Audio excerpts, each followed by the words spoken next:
కాళేశ్వరంపై justice PC Ghosh commission విచారణ కొనసాగుతోంది. డిజైన్లు మార్చడం సహా పలు అంశాలపై నిర్మాణ సంస్థలను ఆయన ప్రశ్నించారు.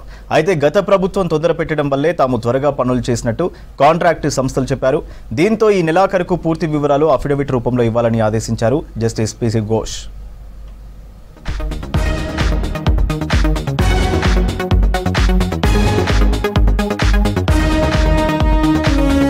కాళేశ్వరం డిజైన్లు ఎవరు మార్చారని నిర్మాణ సంస్థల ప్రతినిధులను ప్రశ్నించారు. Project enquiry commission chairman justice PC Ghosh పనుల అంచనాలు ఎందుకు పెరిగాయని అడిగారు. కాళేశ్వరం ప్రాజెక్టు నిర్మాణ సంస్థలు ఎల్ఎన్టీ, ఆఫ్కాన్స్, నవయుగ నుంచి 3 చొప్పున ప్రతినిధులు విచారణకు హాజరయ్యారు.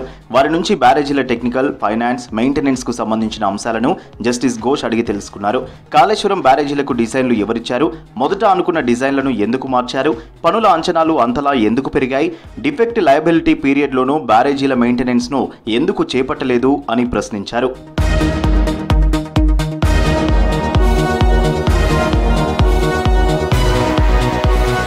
గత బీఆర్ఎస్ సర్కార్ చెప్పినట్టే కాళేశ్వరం బ్యారేజీలు నిర్మించామని జస్టిస్ ఘోష్ కు తెలిపారు నిర్మాణ సంస్థల ప్రతినిధులు. గత ప్రభుత్వం బ్యారేజీల నిర్మాణానికి పెట్టిన డెడ్ లైన్ల ప్రకారం పనులను స్పీడ్ గా చేయాల్సి వచ్చిందని వివరించారు.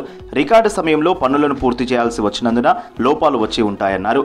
బ్యారేజీల డిజైన్లలో మార్పు, పనుల అంచనాల పెంపు, బ్యారేజీల నిర్మాణానికి అయిన ఖర్చు, డ్రా చేసిన మొత్తాల గురించి ఘోష్ ఆరా తీసినట్టు తెలుస్తోంది. డిఫెక్ట్ లయబిలిటీ పీరియడ్ లోనూ బ్యారేజీల మెయింటెనెన్స్ ను ఎందుకు చేపట్టలేదనే విషయంపై ఎక్కువ ప్రశ్నలు అడిగి వారి నుంచి సమాధానం రాబట్టినట్టు సమాచారం. తనకు చెప్పిన వివరాలన్నింటినీ అఫిడవిట్ రూపంలో ఈ నెలాఖరులోగా సమర్పించాలని సంస్థ ప్రతినిధులను జస్టిస్ పీసీ ఘోష్ ఆదేశించారు.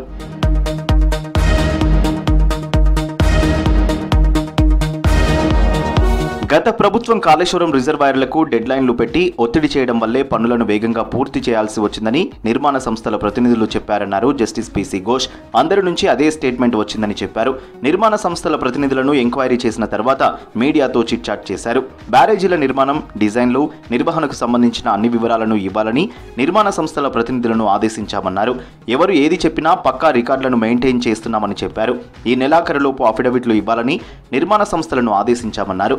ఎవరి ఆదేశాల మేరకు పనులు ఆదరాబాదరాగా జరిగాయనేది రికార్డు రూపంలో సమాధానం వచ్చాక వాళ్లను కూడా విచారణకు పిలుస్తామన్నారు పీసీ ఘోష్. బాధ్యులు ఎవరైనా వదలమని చెప్పారు.